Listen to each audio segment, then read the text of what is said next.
Saraswati, the goddess of learning, unto Srila Vyasadeva, the author, and unto Srila Prabhupada, the translator, commentator, and our spiritual master. Nashtaprayesha Bhadreshu Nityam Bhagavat Sevaya Bhagavat Kirtana Shloke Bhakti Naistiki.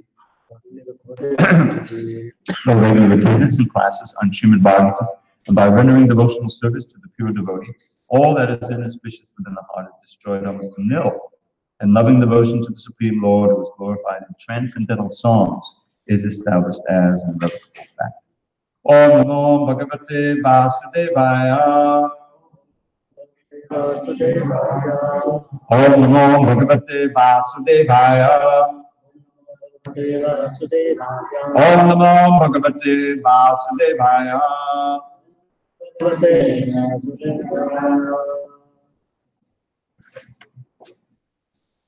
On the 16th day of October 2018 in Phoenix, Arizona, we're reading from Srimad Bhagavatam, translation and commentary by His Divine Grace A.C. Bhaktivedanta Swami Prabhupada.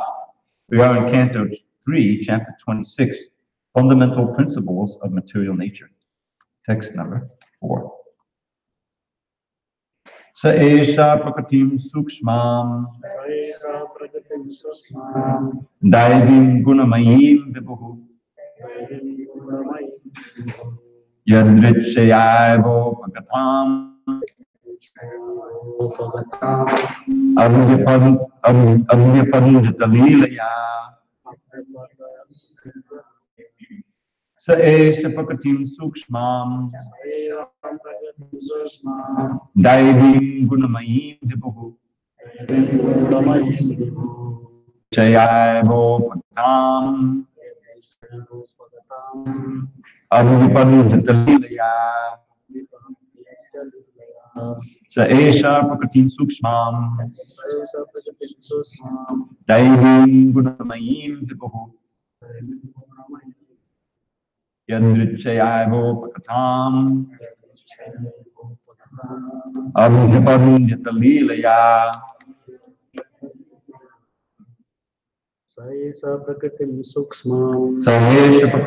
sukshmam gunamayim vibhu daivim gunamayim vibhuhu yadrichayaivo pagatam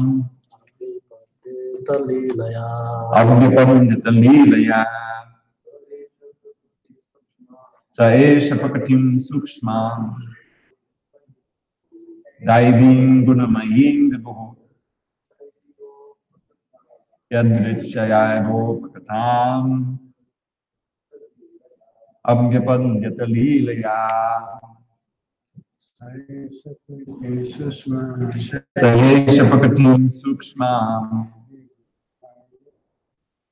daivim gunamayim vibhuhu yadrichayaivo pagatam avyapadnitalilaya. Gauranga. You have it? Do you not have it? Saesha daivim gunamayim vibhuhu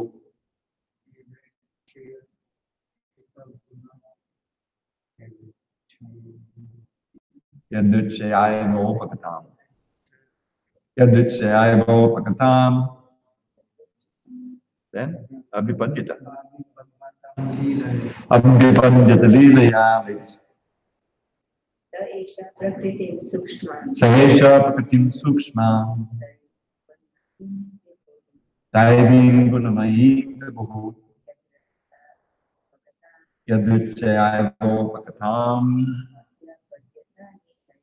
avyapadnitalilaya saesha prakatim sukshmam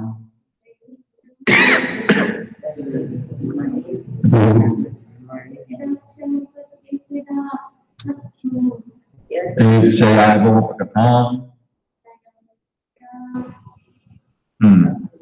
avyapadnitalilaya. You want to try? Saesha prakatim sukshmam Daivim Gunamayim Vibhu Yaduchayaivo Bhagatam Abhyapadam Laya Sa Isha. That same Supreme Personality of Godhead. Prakatim, material energy. Sukshma, subtle.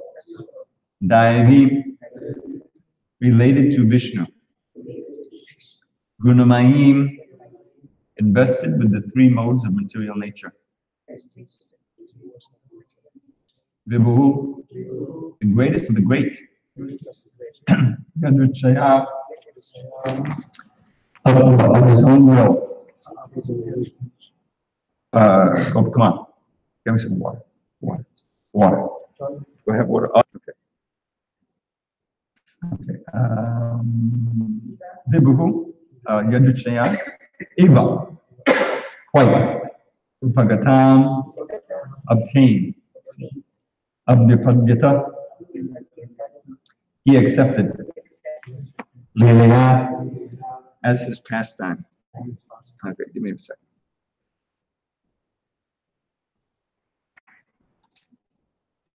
A lot of kirtan, a lot of classes.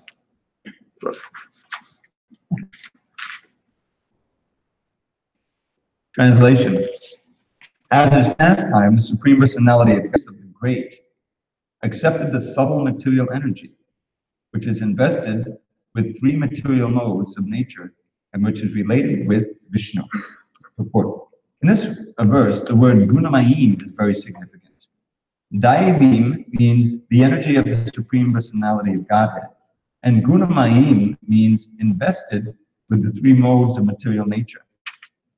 When the material energy of the Supreme Personality of Godhead appears, this Gunamayim energy acts as a manifestation of the energies of the three modes. It acts as a covering. The energy emanated from the Supreme Personality of Godhead manifests in two ways, as an emanation from the Supreme Lord and as a covering of the Lord's face. In the Bhagavad Gita, it is said that because the whole world is illusioned by the three modes of material nature, the common conditioned soul, being covered by such energy, cannot see the Supreme Personality of Godhead. The example of a cloud is very nicely given. All of a sudden, there may appear a big cloud in the sky. The cloud is perceived in two ways. To the sun, the cloud is a creation of its energy. But to the ordinary common man in the conditioned state, it is a covering to the eyes. Because of the cloud, the sun cannot be seen. It is not that the sun is actually covered by the cloud, only the vision of the ordinary being is covered. Similarly, although Maya cannot cover the Supreme Lord, who is beyond Maya, the material energy covers the ordinary living entities.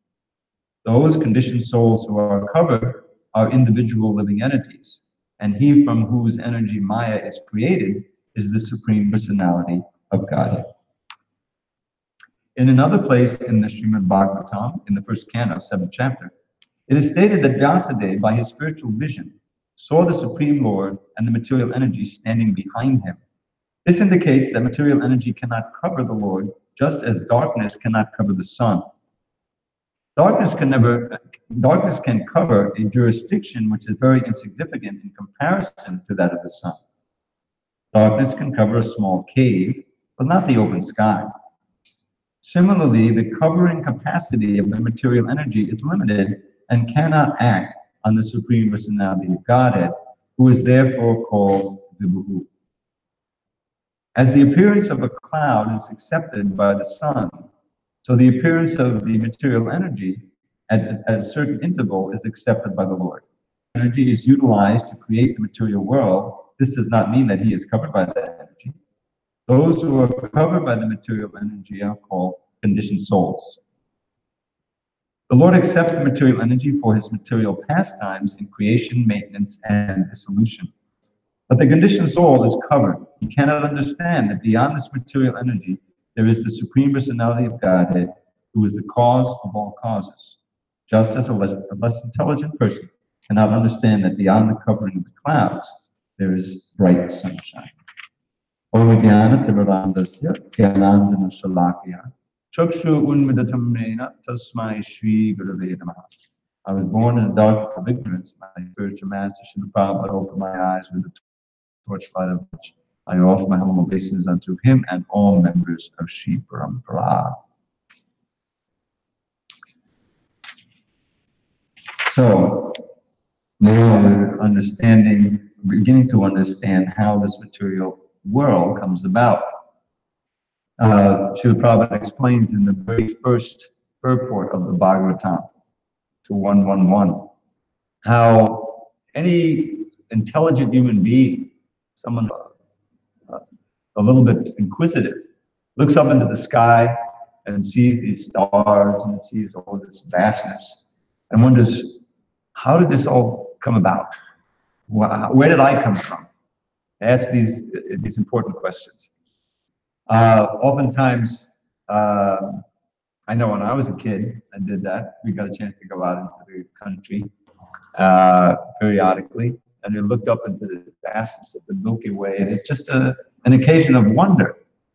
And this wonder is essential for the living entity. It's kind of what's spoken about in the Vedanta Sutra. Atata Brahma Jigyasa.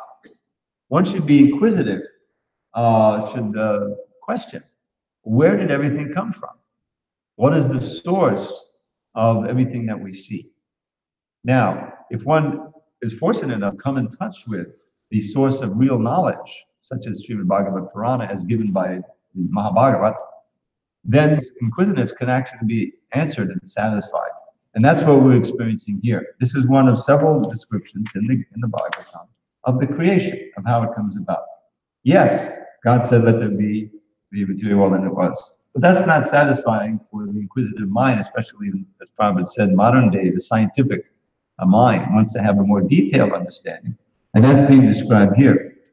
So, one of the important points here is that he did this creation is also one of his lila. Normally we think of lila as Krishna cavorting in the spiritual world or in Brajadam on this earth, and that's certainly true. And that's the lila that we really want to enter into. But this is also part of his lila, meaning that he's not forced to do anything. Everything is done simply by his free will. And here it says, as his pastime. So why would he want to engage in this pastime?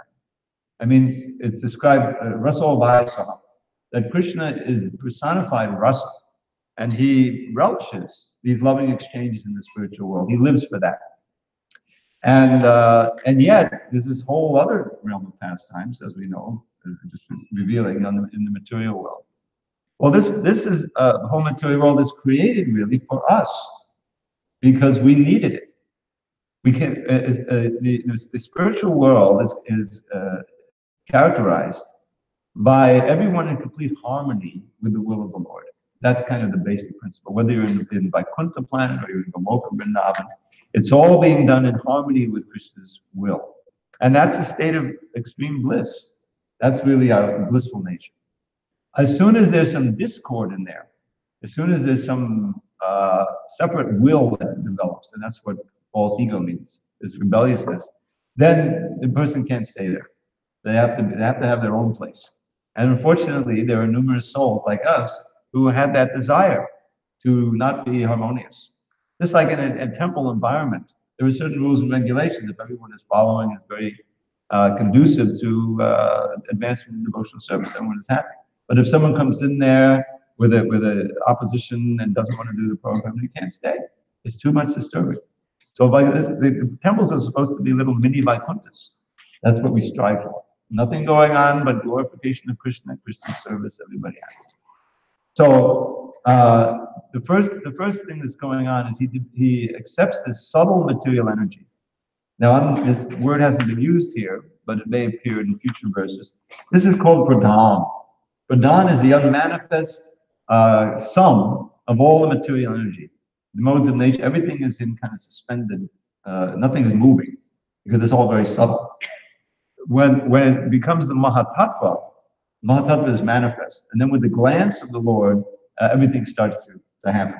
And the whole purpose of it is to give the living entities who didn't go back to Godhead by the time the last annihilation came and emerged into Mahavishnu, and just we're in suspended animation, nothing going on, but still we have the subtle karmas. We don't disappear. We're living entities. The Jayate Mayate Bhakadacha. We're eternal. But for a long, long time, we didn't really have any activities. We're just asleep, deep, deep sleep, no dreams, but we still exist. But these living entities, like us, we need to have a chance again to turn back to Krishna and to revive our Krishna consciousness. So this is called the subtle material energy. It's not manifest in Pradhan. And Daivi Gunamahim, this Daivi, just like it says Daivi Aisha Gunamahim, Amamaya Bharatya, right in the Bhagavad Gita, the same words are used. It's divine because it's connected to Krishna. Now, ultimately, everything's connected to Krishna. So the vision of the pure devotee is that he sees everything as divine. This is the whole point of taking so much time to describe the Vishwarup. It's kind of an elementary step, the first step in God realization.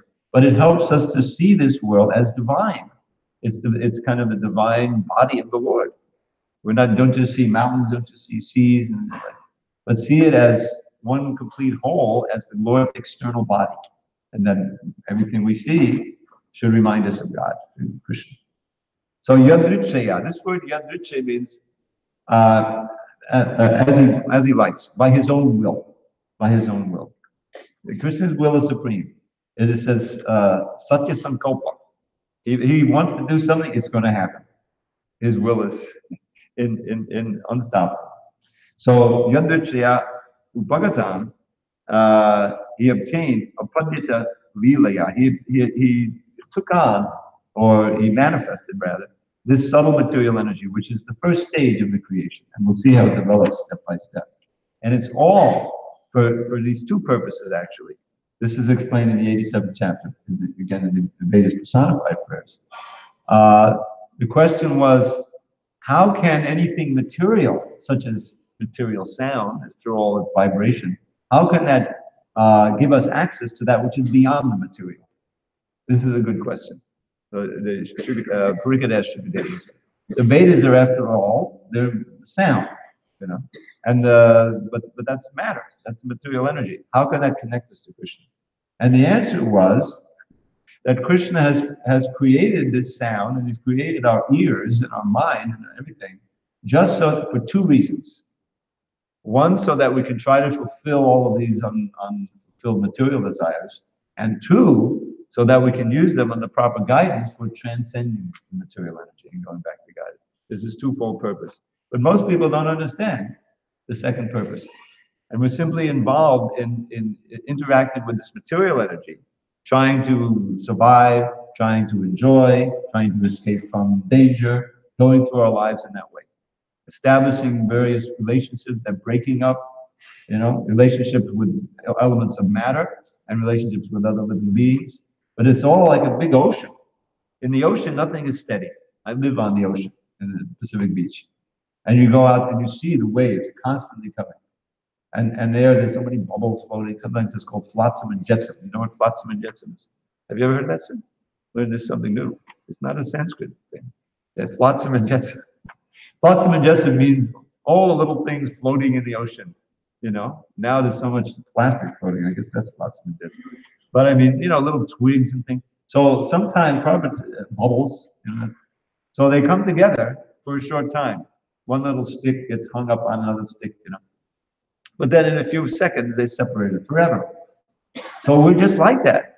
Our bodies are nothing but fancy flotsam and jetsam, floating on this ocean of birth and death, samsara sagara. And we come together at a certain time, and we have these relationships, and we give a lot of importance to them because we want relationship with other living beings. We're looking for that original relationship with Krishna. But we forgot that. We don't have access to that, so we have it here. But tragically, you come together, you love someone, you have a child, it's such a deep relationship. But in the bottom of your mind, it eventually will end. And the child will grow up and move away. Tragically, the child may die, or somehow you die, somehow or other, it's broken. So this is the constant, repeated experience of all of us in this world. And it's been going on for many, many births, since time immemorial.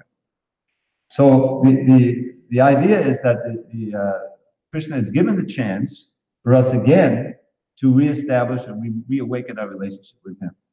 So therefore, it's not just a creation and then he forgets about it. It's not that, you wind, there's some theories, he's like a great watchmaker. He makes this incredible watch, the mechanism called the material world, and then he forgets to let it go on, and he's in the heaven, No. Everything is divine for Krishna. From the sunshine, there's no such thing as darkness. Doesn't even know. Like fish don't know what water is, because it's all around them. That's all they get. So he's concerned, and then he enters into it. He enters into the Purusha avatars. This is another part of creation.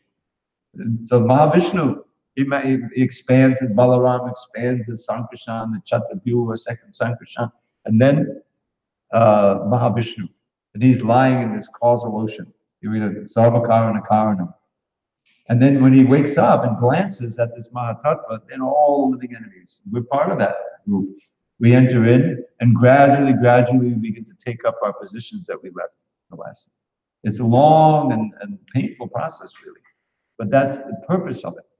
The purpose of it, again, is twofold. On the side of this material world as Durga, as a prison house, it's meant to punish us. But not just out of cruelty or anything, to teach us through that punishment. This is not our place of happiness. It's certainly not permanent. If we want to have permanent, eternal happiness and peace, we can't find it here. So Krishna, he creates this world like that, and he enters into it. And when it's all created, he sends his emissaries. Brahma is, after all, the head of our sampradaya. He's a repository of all kinds of knowledge, both material and spiritual. The Vedas are manifest to him, and eventually comes down to Vyasadeva, and Vyasadeva writes it down, because the Kali Yugaites, we can't remember from one moment to the next. We need books, But can you imagine just listening one time and then remembering? Sutta Goswami memorized the whole Bhagavatam just by hearing it once, so he could repeat it to the sages of Naimisharanya after the first speaking. So that kind of mind we don't have. So we need all these books, and we have them. So it's teaching us how we can get free of this Daivi Gunami, which Krishna is creating here out of his Leela. So let's go through the purport a little bit. Invested with the three modes of nature, Gunamayim, as an emanation and as a covering. So this is Prabhupada deals with this practically through the whole thing. How this material energy covers our consciousness. And there's this wonderful analogy in the prayers of Akrura. Akrura, chapter 40, 10th canto. Akrura is known as the exemplar, or the main example of someone who offers prayers to Krishna. For each of the 9 processes, there's one exemplar.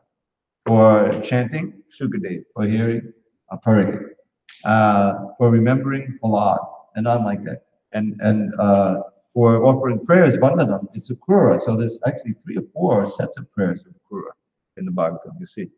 So this one is in chapter 40, and he, first of all, he takes the role, as the great devotees often do, as the conditioned soul.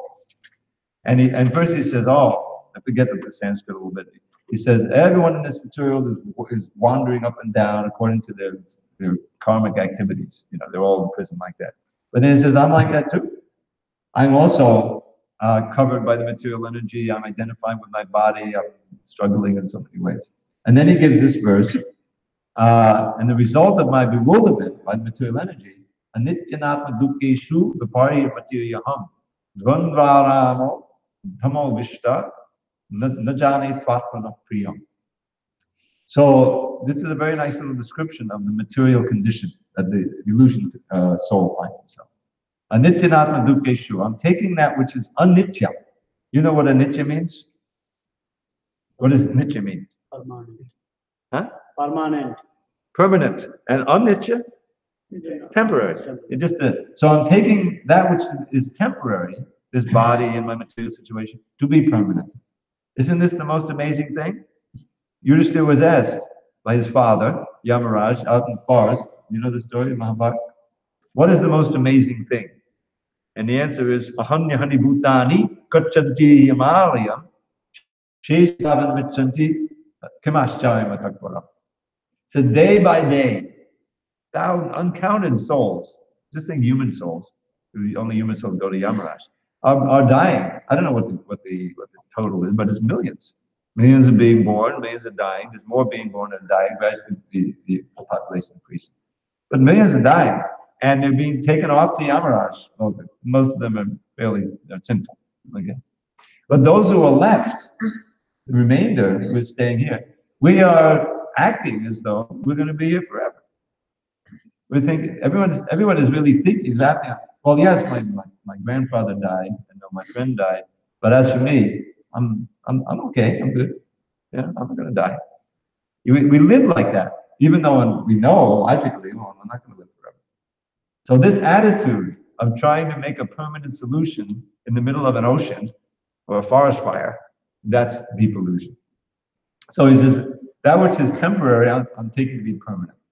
That which is not me, this body, I'm taking to be me. That's the basic illusion. And those things which are sources of misery, I'm taking to be sources of pleasure. What does Krishna say in Bhagavad Gita? Yehi samsparjaja bhoga dukkha yonaya evate. I always point out, this is one of the most revolutionary statements in the whole Bhagavad Gita, in terms of our present society. If people understood, as they're trying to enjoy materialism, that this is going to cause misery, they may know in the background, just like one who lights up a cigarette or takes a drink. But they're so covered over that you keep doing that. You see? So Krishna says this. So this mentality, so Akrura is saying, that which is going to cause me misery, I'm taking to be sources of pleasure.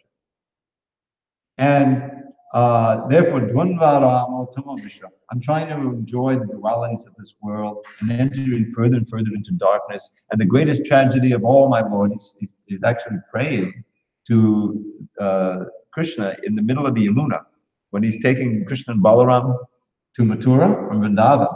If you recall, we read Krishna book. He stops at the Yamuna, and Krishna and Balaram take a bath and come out.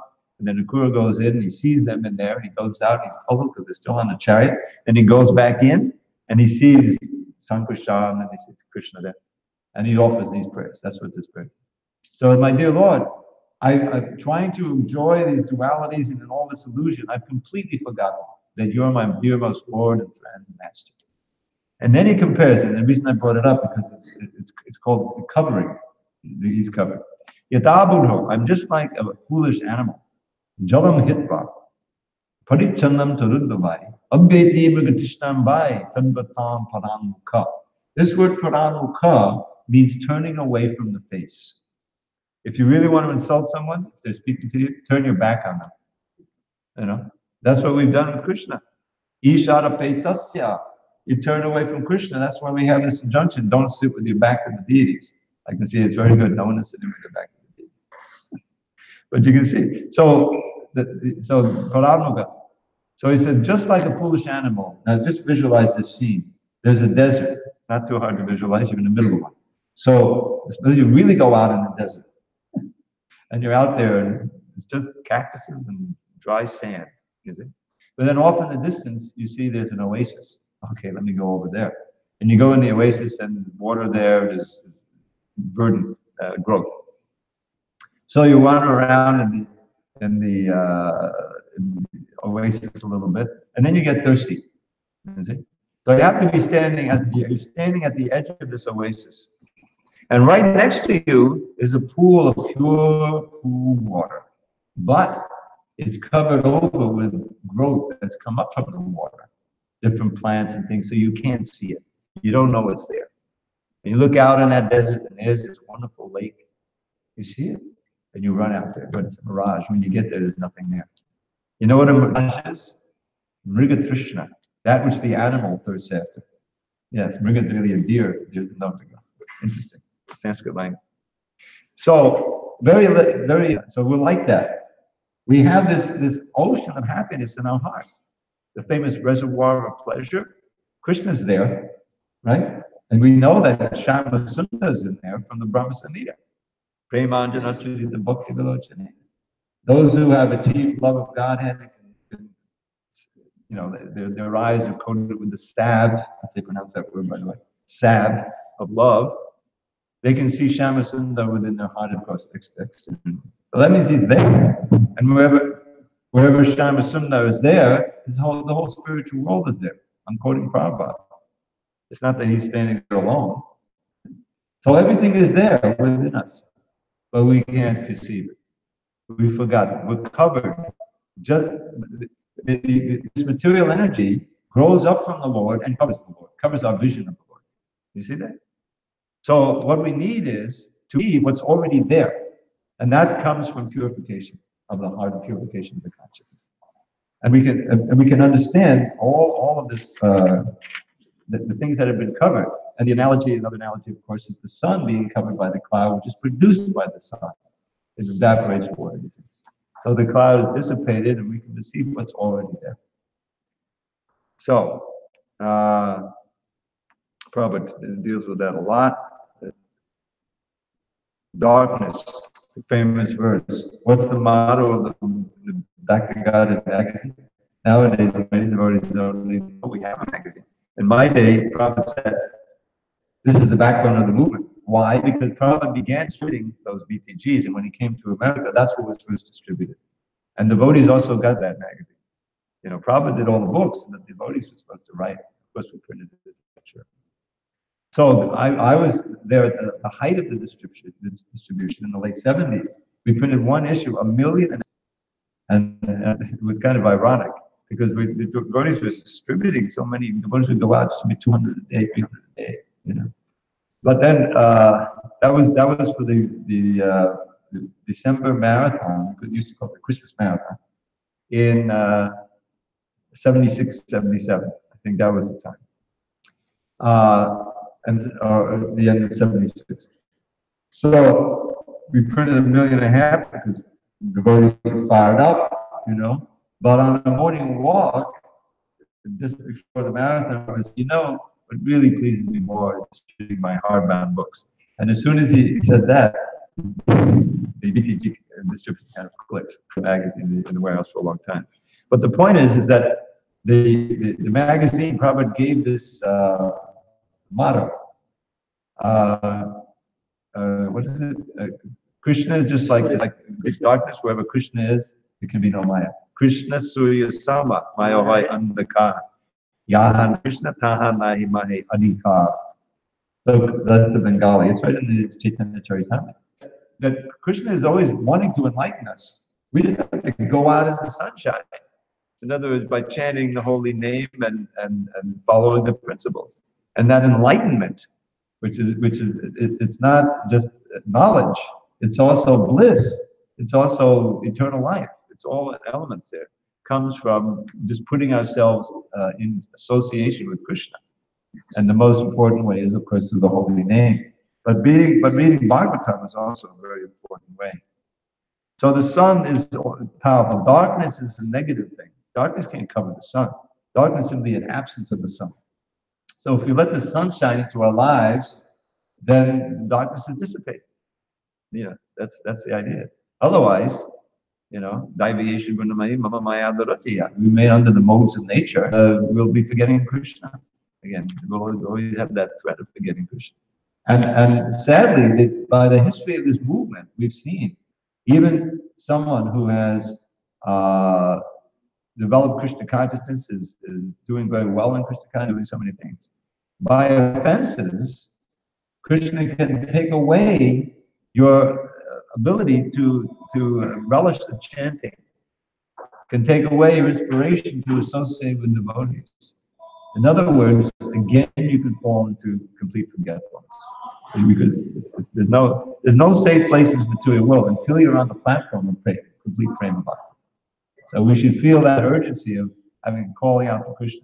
You know, Prabhupada was one time he was praying in front of the deities. Prabhupada would greet the deities, and he would and one devotee saw him, and he was actually staying there and praying. You know, and so the devotees wondered, well, Prabhupada, what are you praying for? He asked him. He said, I'm praying that I don't fall into Maya. And the devotee said, Prabhupada, you can't fall into Maya. You're a pure devotee. I know, because I'm always praying. That's why I keep falling into Maya. is that that ardent prayer to Krishna. What is I Nanda Taludi Kinkaram? Patitam Mam Vishame Bhava Bodho Kripaya Tavapad Kunkaja Sitaduri Sadrisham Chintaya. Your servant for eternity, I've lost my true identity and fell into this horrid sea of birth and death, O Lord. O Nanda's son, please hear my plea. By your sweet grace, consider me a speck of dust upon your lotus feet forevermore. So it's a prayer to be picked up and reinstated at the lotus feet of Krishna. And if we could really say that prayer at the bottom of our heart when we chant, Krishna will hear our chanting. He'll hear our prayer. Purification takes place. So Krishna accepts this as one of his pastimes, but he really fulfills that pastime when he comes as Lord Chaitanya, and he shows by his example how to be devoted to himself and delivers thousands and millions as he's doing that. It's just a question of opening up to the influence of the divine and the transcendental, and doing it at every moment. It's a sadhana, it's practice, vaidhi bhakti. Accepting the injunctions, even though, our emotions are saying, no, I don't want to do something. Let me do it anyway and pray to the Lord for the ability to do it. Let me give this up. I've been addicted to this for so long. I don't want to do it anymore. I know it's bad for me. Hare Krishna, Hare Krishna. And if you chant that way, Krishna gives you spiritual strength. Otherwise, that's how this movement is going on day after day. Okay, it is now 8:15. And that's our official ending time. Are there any questions or comments at this point? I promise you, whether you have a question or not, I'm still going to give you some kind of poem. It wouldn't be proper not to give some kind of poem. Okay, so let's see if I can remember this. I should. Okay, so this was a verse that was given to me by Mahavishnu Maharaj the Elder. I don't know if he ever made it over here, but he was a wonderful devotee. He was born in England, and he grew up in England. And he actually joined after Prabhupada left the planet. So he was a disciple of Shivaram Swami. But he spent some time in San Diego. He wasn't a sannyasi yet, but he was a senior brahmachari. And he gave so much wonderful association. Then he took sannyas. I first met him in Vrindavan. We were both brahmacharis, and we were standing online waiting for prasad. I think this is probably mid-90s or something. And as I do, as many of you may have realized, I always like to share shlokas. So here's someone who I figured probably knows a bunch of shlokas. Would you like to hear a nice shloka? I asked him. I asked him. So he said yes, and he pulled out a little pad. Taking notes. I never had that before. We really wanted to learn this one. So I forget which one I gave him. Maybe from Krishna Karnamrita.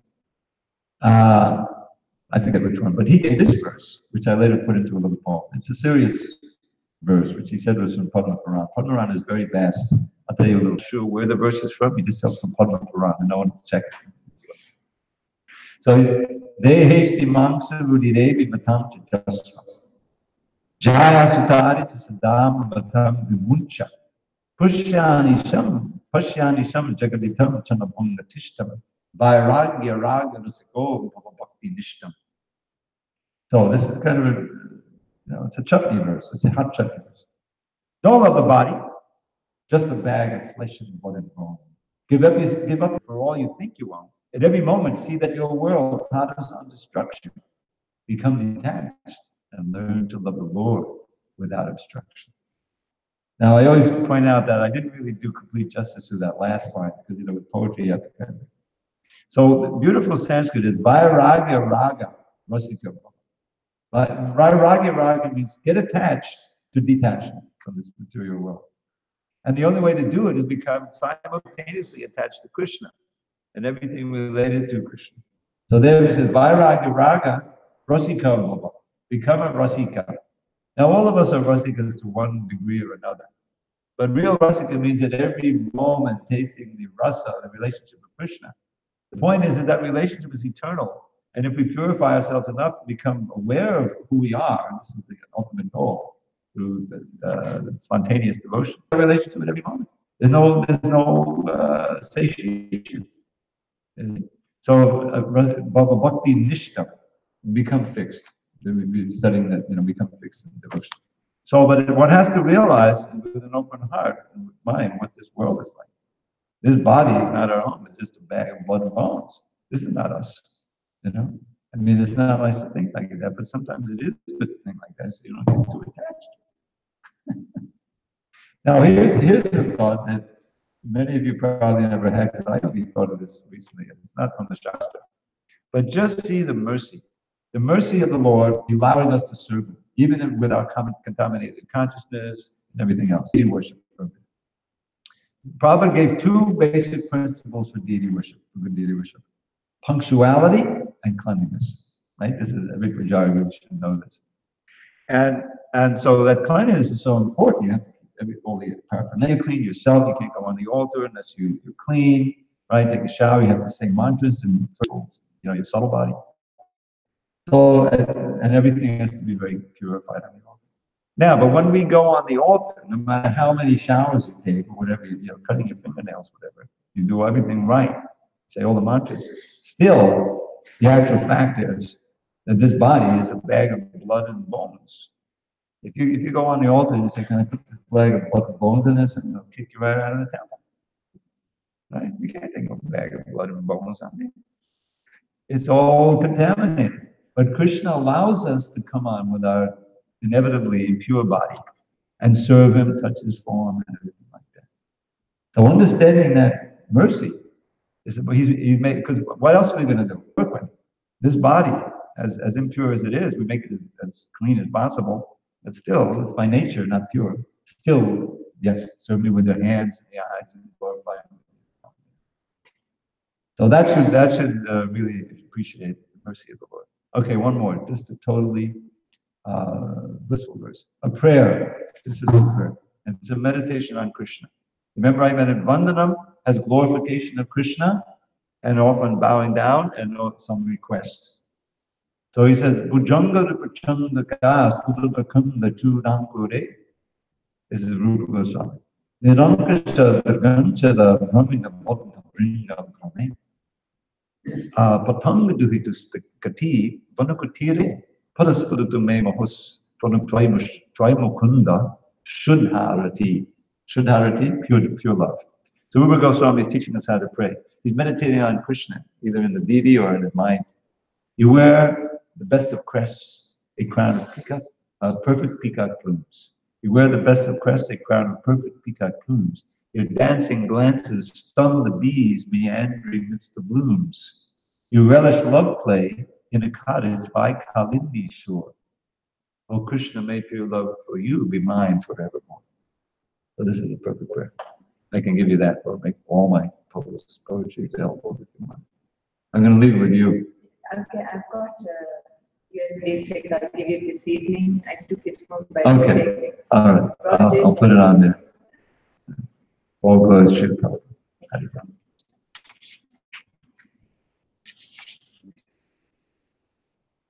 Hmm.